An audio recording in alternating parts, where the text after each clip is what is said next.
Olá, meu amigo, minha amiga, a graça e a paz do Senhor esteja contigo. Que bom poder voltar ao nosso canal para hoje falarmos sobre um tema tão especial. Quero conversar com você um pouco sobre a paixão, a morte e a ressurreição do Senhor Jesus. Quero falar um pouco com você sobre a Páscoa, essa festividade tão importante celebrada por todos os cristãos na face da terra e que é sem dúvida nenhuma uma das duas maiores celebrações do povo de Deus em todos os anos. Celebramos o nascimento de Cristo e na Páscoa celebramos a ressurreição do Senhor Jesus. Quero falar com você sobre aspectos ainda desconhecidos da maioria sobre esse tema. Você sabia que existem duas Páscoas que são celebradas anualmente, uma Páscoa celebrada pelo povo judeu e uma Páscoa celebrada pelo povo cristão? São festividades distintas que falam de fatos distintos, de ações de Deus para com o seu povo, mas que estão completamente interligados entre si. Se você desconhece ainda esse tema, eu quero esclarecê-lo para você nesse momento. Vamos comigo conhecer um pouco sobre a Páscoa cristã.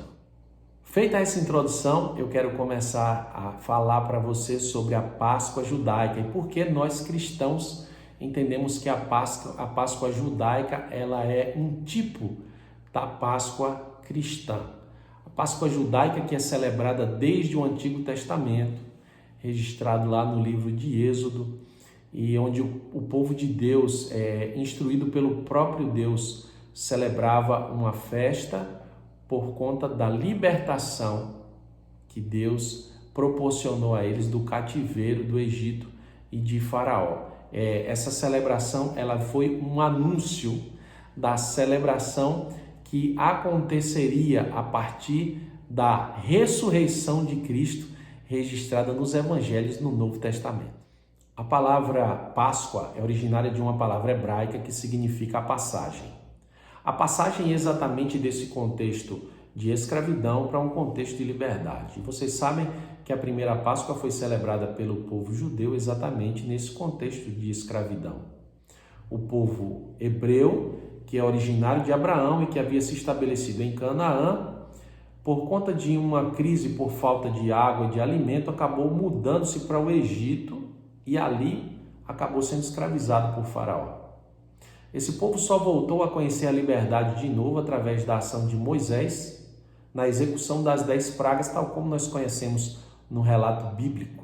E a realização da primeira Páscoa pelo povo judeu se deu exatamente antes da 10ª praga, onde o anjo de Deus veio até a terra e ceifou a vida dos primogênitos do povo do Egito.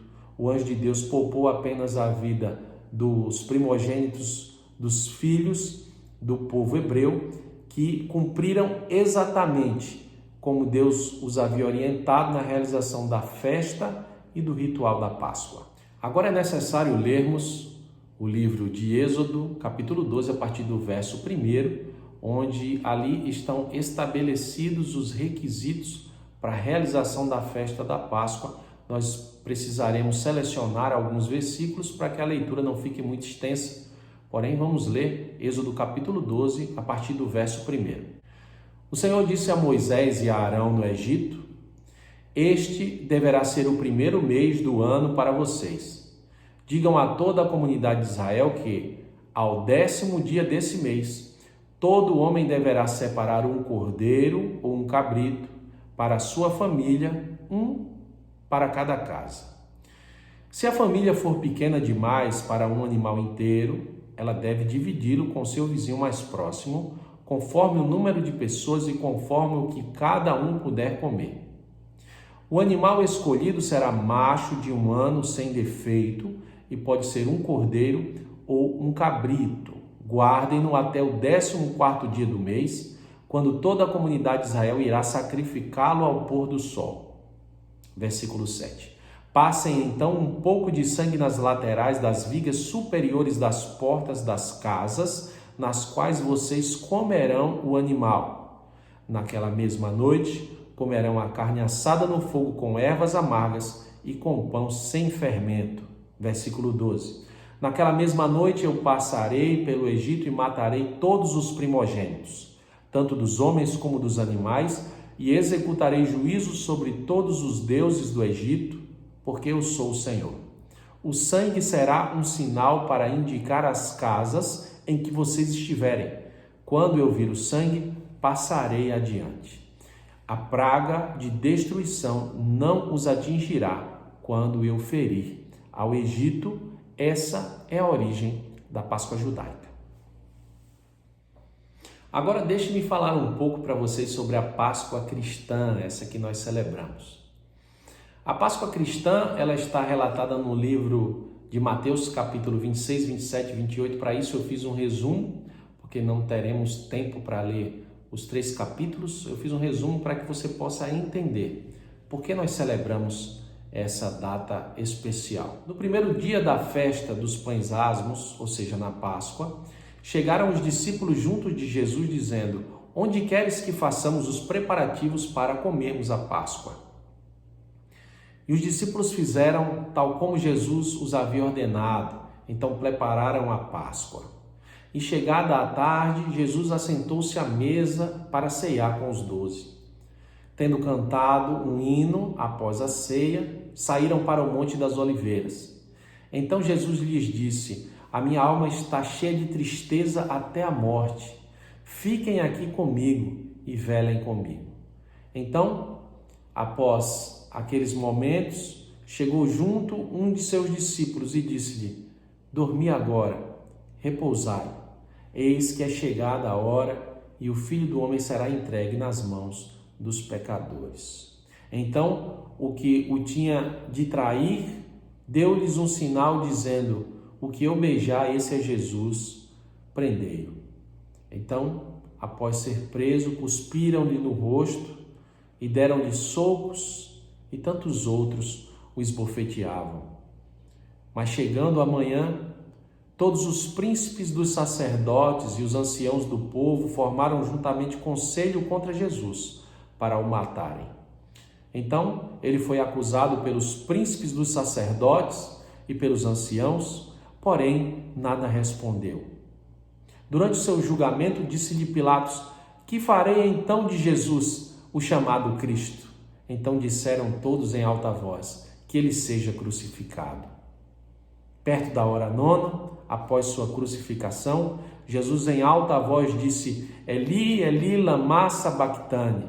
Isso é: Deus meu, por que me desamparaste? Jesus, clamando outra vez com grande voz, rendeu o seu espírito. Porém, no fim do sábado, quando já despontava o primeiro dia da semana, Maria Madalena e outra Maria foram até o sepulcro para ver Jesus. Mas encontraram com um anjo à porta do sepulcro que disse às mulheres: não tenham medo, pois eu sei que buscais a Jesus, aquele que foi crucificado. Mas ele não está aqui, porque já ressuscitou, como já havia dito. Para nós cristãos, Jesus morreu crucificado na véspera da Páscoa judaica, que era sexta-feira, e ressuscitou 3 dias depois, como já havia anunciado, ao domingo. Por essa razão, os cristãos comemoram nesse período a ressurreição de Cristo e com ela a vitória sobre a morte e sobre a prisão do pecado. Jesus, o Cordeiro de Deus que tira o pecado do mundo, foi morto, mas ressuscitou. Grande é o mérito na nossa Páscoa. Agora, nesse momento, eu quero associar para você a Páscoa judaica com a Páscoa cristã. Mostrar para vocês que a Páscoa judaica ela é um tipo da Páscoa cristã, ou seja, ela veio anunciar a Páscoa cristã, ela veio anunciar um cumprimento em Cristo Jesus, na sua paixão, na sua morte e na sua ressurreição principalmente. Para isso, eu vou reler alguns trechos do texto de Êxodo capítulo 12 que nós lemos inicialmente, e à medida que eu reler esses trechos que eu separei, eu vou explicar o significado, onde eles nos remetem no futuro, na Páscoa cristã, ok? Vamos fazer essa associação agora. Quando a Bíblia declara no livro de Êxodo, no 10º dia deste mês vocês celebrarão a Páscoa. A Bíblia está querendo dizer, ela está querendo na verdade estabelecer que aquela celebração ela deve acontecer naquela data específica. E vocês sabem, tal como nós lemos no livro de Mateus, a Páscoa do Senhor, a Páscoa cristã, ela aconteceu exatamente no período em que se realizava a Páscoa judaica, a Páscoa hebraica.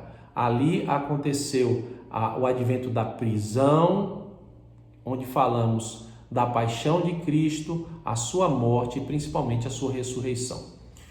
Mais à frente, o texto declara que o animal escolhido para o sacrifício deverá ser um macho de 1 ano sem defeito e pode ser um cordeiro ou um cabrito. Vocês sabem que João Batista, no capítulo 1 de João, capítulo 29, declara que Cristo é o Cordeiro de Deus que tira o pecado do mundo. Então, aquele cabrito revelado, aquele cordeiro revelado no Antigo Testamento, apontava para Jesus, o Cordeiro de Deus, que viria no futuro oferecer-se como sacrifício vicário para que todo o seu povo pudesse ser salvo. Mais à frente o texto diz que toda a comunidade de Israel iria sacrificá-lo. E vocês sabem, nós lemos que toda a comunidade de Israel reunida ali no pátio decidiu crucificar a Cristo e soltar a Barrabás. Mais à frente, a Bíblia declara que naquela mesma noite, na noite da Páscoa, comerão a carne dele, do sacrifício assada ao fogo. Vocês sabem que essa carne faz alusão à própria carne de Cristo, que seria entregue por nós na cruz do Calvário, e também está presente de forma simbólica na figura do pão, onde Jesus Cristo celebrou a última ceia junto com os seus discípulos, antes de ser preso. Mais à frente, a Bíblia diz que essa carne deveria ser comida com ervas amargas, e isso também faz uma alusão que essa refeição seria amarga, ou seja, ela custaria a vida do nosso Salvador.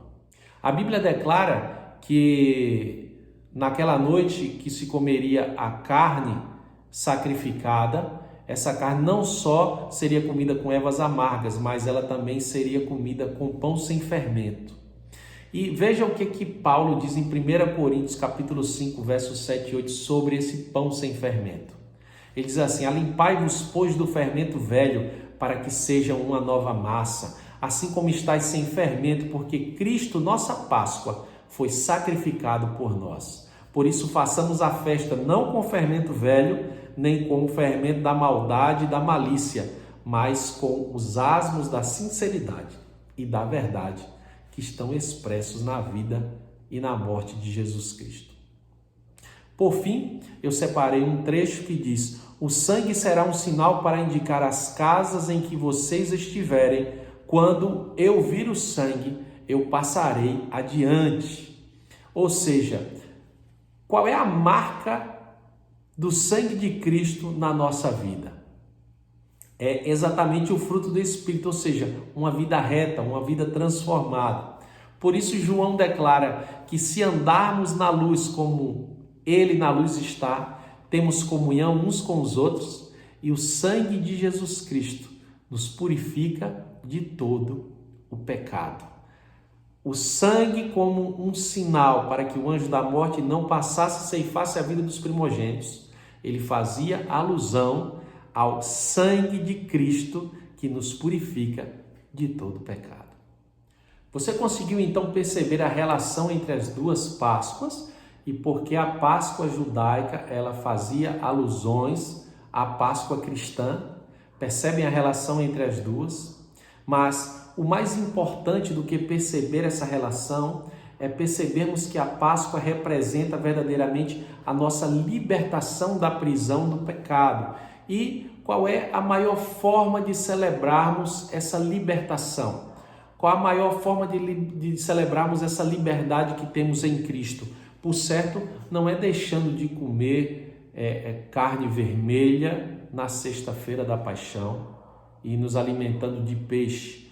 Com certeza, honrando o sacrifício de Cristo por nós e vivendo uma vida piedosa, uma vida santa, libertos do pecado e das algemas que ele impõe à humanidade. Essa sim é a melhor forma de celebrarmos a Páscoa. Que Deus te fortaleça e coloque essa palavra no teu coração.